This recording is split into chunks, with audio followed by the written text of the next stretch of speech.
you've all been thinking it. Dan, when are you going to celebrate the wonder of ZIPS? Well, the answer is right now.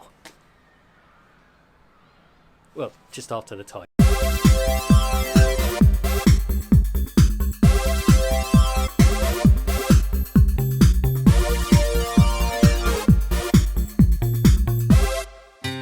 Whether you want to fasten your fave coat or secure your suitcase, zips are the ideal gadget to connect one bit of something to another. And zipping could not be more fun. Last week I actually did an experiment and recorded the amount of times I luxuriated in a lovely bit of zipping. As you can see, on average I zip 27.7 times per day. Those very high days are when I was wearing my hoodie, because I love just to zip it up and down a lot when I'm lost in thought.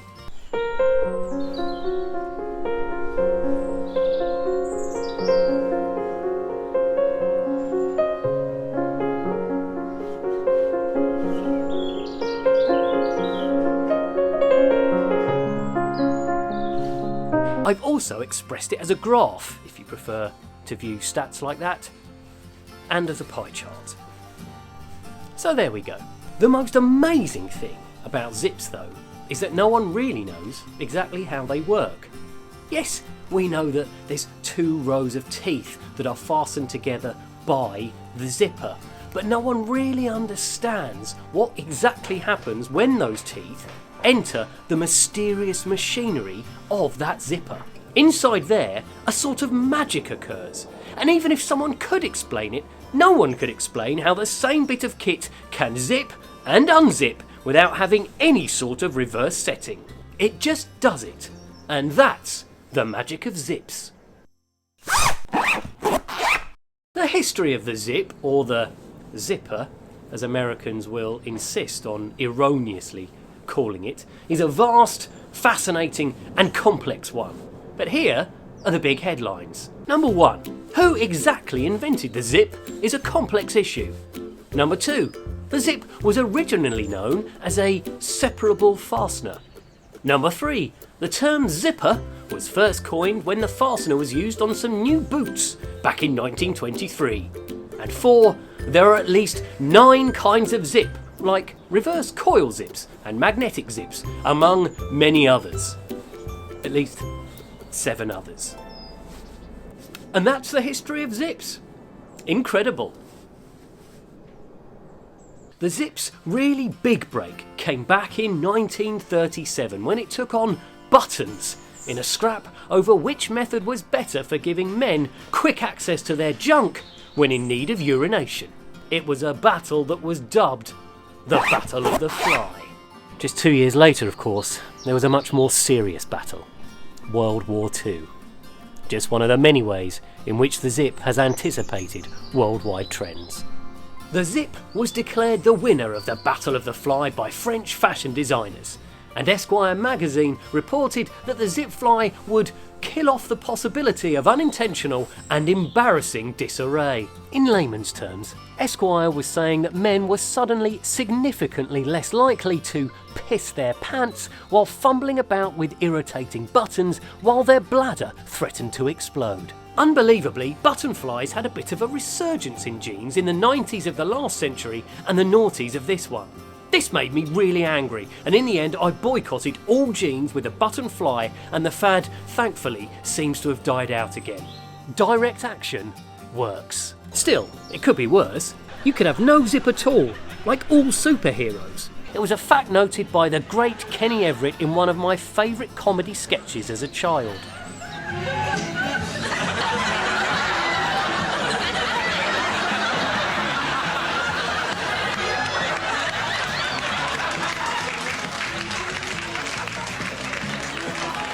And it's funny because it's true. Not all superheroes wear capes. Spider-Man doesn't, for a start. But no superhero has a zip. How does Iron Man, for example, urinate through all that titanium? We can only assume that Tony Stark has developed some kind of catheter system that transports his wee direct from his kidneys to a pouch located, possibly, in the soles of his boots. But while the Hulk can just yank down the front of his ripped purple trousers like a potty training toddler to let his massive green mamba puke out its acrid water waste, how do you explain Batman, Superman or Cap? No zips anywhere. It's a huge design fault in the superhero costumes. I mean, just think how good a few zips would look on Catwoman's costume. Go on, just think.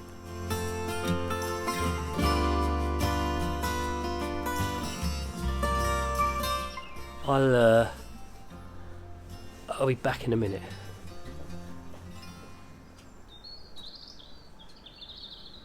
The most famous zip in history is, of course, Zippy from legendary kids show Rainbow. His mouth was a zip, which was fortunate because he could be a bit of a dick sometimes. I'm a fisherman! Zippy! Oh, look, it's fallen over again. Oh, you're not a very good builder, Bungle, are you? When it all got too much, Bungle would zip him up as punishment. I don't blame him either. Anything to get away from having to listen to you all the time. Sadly, Zippy died from asphyxiation when Bungle once zipped him up just before bedtime and then forgot to unzip him. Poor George. No one wants to wake up next to a limp, lifeless frog, was he? Alien? Anyway, my brother and I once had Zippy and George in our flat for an entire weekend. This is true. My girlfriend at the time was doing some PR for a new Rainbow DVD release, and they went out afterwards after doing some interviews, and somehow they got left in a bag in the pub or the cafe where they went, and she had to bring them back and keep them in our flat over the weekend. And we absolutely, definitely did not spend that weekend taking photos of them in hilarious, compromising positions. I mean, we really didn't. Sorry if that sounded like we did. We didn't do that. I have full respect for the zip. Zips are great for many reasons, but perhaps the best is that, like flip-flops, they sound like what their name is. Few other items of clothing can do that, and while I can take or leave the sound of flip-flops flip-flopping through the house, I will never tire of the sound of a zip.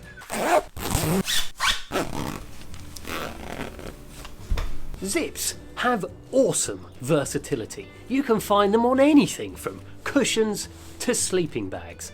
But I think, if anything, they're underutilised. Here are 3 things I'd love to see fitted with zips. Number 1, oven doors. Number 2, plug holes. Number 3, massive bags of crisps. In fact, I think the crisp bag idea is so good that my wife and I have knocked up a bit of a prototype in the hopes of obtaining a patent and thereby securing our family's future in this uncertain world. And here it is. There we go. Fancy a crisp?